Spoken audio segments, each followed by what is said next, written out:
오늘 말씀은 이사야 14장 1절에서 23절입니다. 키워드는 역사의 주관자, 안식의 노래, 세상을 보는 창입니다. 여호와께서 야곱을 긍휼히 여기시며 이스라엘을 다시 택하여 그들의 땅에 두시리니 나그네 된 자가 야곱 족속과 연합하여 그들에게 예속될 것이며 민족들이 그들을 데리고 그들의 본토에 돌아오리니 이스라엘 족속이 여호와의 땅에서 그들을 얻어 노비로 삼겠고 전에 자기를 사로잡던 자들을 사로잡고 자기를 압제하던 자들을 주관하리라. 여호와께서 너를 슬픔과 곤고와 및 내가 수고하는 고역에서 놓으시고 안식을 주시는 날에 너는 바벨론 왕에 대하여 이 노래를 지어 이르기를 압제하던 자가 어찌 그리 그쳤으며 강포한 성이 어찌 그리 패하였는고 여호와께서 악인의 몽둥이와 통치자의 귤을 꺾으셨도다. 그들이 분내어 여러 민족을 치되 치기를 맞이 아니하였고 노하여 열방을 억압하여도 그 억압을 막을 자 없었더니 이제는 온 땅이 조용하고 평온하니 무리가 소리 높여 노래하는도다. 향나무와 레바논의 백향목도 너로 말미암아 기뻐하여 이르기를 내가 넘어져 있은즉 올라와서 우리를 베어 버릴 자 없다 하는도다. 아래의 스올이 너로 말미암아 소동하여 내가 오는 것을 영접하되 그것이 세상의 모든 영웅을 너로 말미암아 움직이게 하며 열방의 모든 왕을 그들의 왕자에서 일어서게 하므로 그들은 다 내게 말하여 이르기를 너도 우리같이 연약하게 되었느냐 너도 우리같이 되었느냐 하리로다. 내 영화가 스올에 떨어졌으며 내 비파 소리까지로다. 구더기가 내 아래 깔리며 지렁이가 너를 덮었도다. 너 아침의 아들 계명성이여 어찌 그리 하늘에서 떨어졌으며 너 열국을 엎은 자여 어찌 그리 땅에 찍혔는고 내가 내 마음에 이르기를 내가 하늘에 올라 하나님의 뭇별 위에 내 자리를 높이리라. 내가 북극 지폐의 산 위에 앉으리라. 가장 높은 구름에 올라가 지극히 높은 이와 같아지리라 하는도다. 그러나 이제 내가 스올 곧 구덩이 맨 밑에 떨어짐을 당하리로다. 너를 보는 이가 주목하여 너를 자세히 살펴보며 말하기를 이 사람이 땅을 진동시키며 열국을 놀라게 하며 세계를 황무하게 하며 성읍을 파괴하며 그에게 사로잡힌 자들을 집으로 놓아 보내지 아니하던 자가 아니냐 하리로다. 열방의 모든 왕들은 모두 각각 자기 집에서 영광 중에 작업만은 오직 너는 자기 무덤에서 내쫓겼으니 가증한 나무가지 같고 칼에 찔려 돌구덩이에 떨어진 죽음들에 둘러싸였으니 밟힌 시체와 같도다. 내가 내 땅을 망하게 하였고 내 백성을 죽였으므로 그들과 함께 안장되지 못하나니 악을 행하는 자들의 후손은 영원히 이름이 불려지지 아니하리로다 할지니라.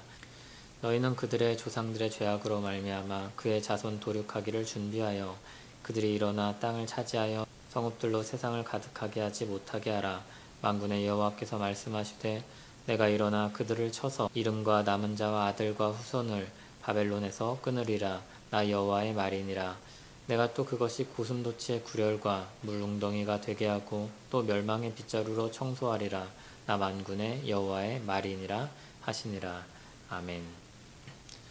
바벨론은 상징적인 나라입니다. 점점 강성하여져서 세계 패권을 쥐었고 결국 유다를 집어삼킨 나라입니다. 그래서 가장 먼저 바벨론에 대한 심판이 등장합니다. 유다는 비록 하나님의 백성이라고 스스로를 인식하고 그렇게 부름을 받았지만 바벨론이 두려웠습니다. 눈에 보이고 피부로 느껴지는 그 나라의 강한 힘이 하나님의 주권과 능력보다도 더 가까이 느껴졌기 때문입니다. 우리에게도 이런 위협감을 주는 존재나 대상이 얼마나 많은지 모릅니다.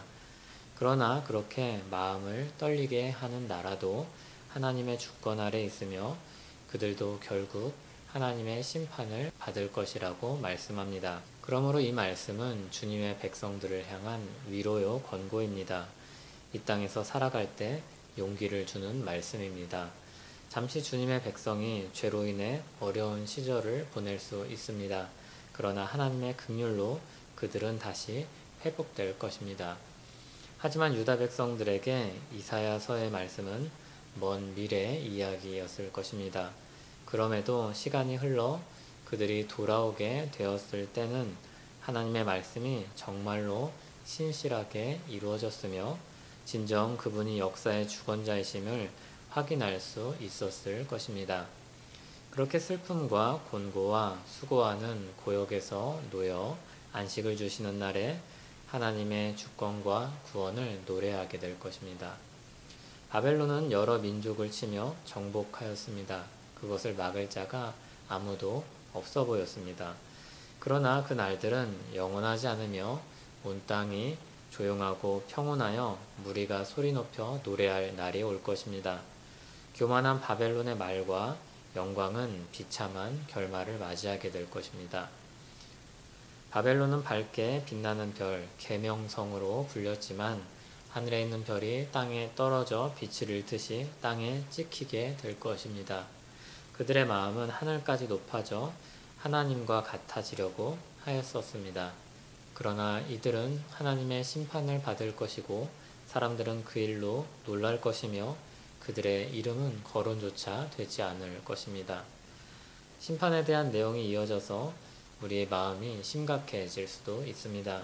물론 심각할 때는 심각해져야 할 것입니다. 그러나 이방 나라들에 대한 심판은 소위 사이다 소식입니다.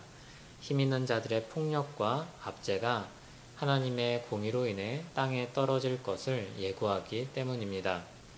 그동안 직간접적으로 악한 행태를 보며 괴로웠던 마음에 안식을 주는 말씀입니다. 그들의 영광은 풀의 꽃과 같이 사그라들 것입니다. 우린 여러 가지 눈으로 세상을 바라봅니다. 때로는 회의주의자처럼, 때로는 냉소주의자처럼, 때로는 낙관주의자로, 때로는 이상주의자로 바라봅니다. 성경은 현실도 직시하고 하나님의 주권도 잊지 않습니다.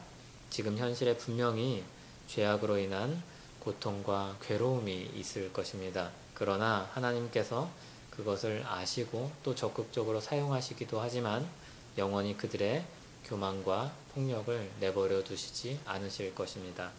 그 힘이 굉장히 강력해서 그 누구도 막을 수 없을 것만 같더라도 하나님 앞에 꺾일 갈대들입니다. 그러므로 우리가 우울한 감정 속에서만 살 필요도 없고 낙심하거나 비관적인 전망에 우리 마음이 사로잡혀서는 안 됩니다. 물론 바벨론처럼 내게 힘이 있으니 다 괜찮다는 식으로 생각하거나 유다처럼 내게 동맹이 있으니 내일이 안전하다는 착각에 빠져서도 안 될 것입니다.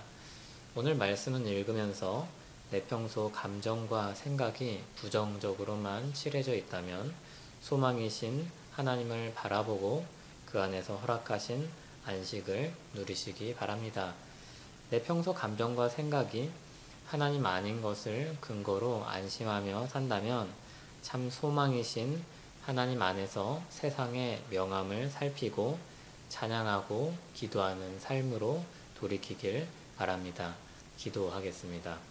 하나님 아버지, 역사를 주관하시는 만군의 여호와를 찬양하고 의지하며 기도합니다. 우리 각 사람의 삶과 사람들의 역사를 하나님이 주관하시는 줄 믿습니다. 우리가 하나님 아닌 것을 붙잡고 안심하고 살지 않게 하시고 하나님 아닌 것에 휘둘리고 붙잡혀 살지 않게 하옵소서. 마땅히 두려워할 하나님을 두려워하게 하시고 긍휼로 우리를 이끄시는 하나님을 붙잡고 살게 하옵소서. 예수님 이름으로 기도합니다. 아멘.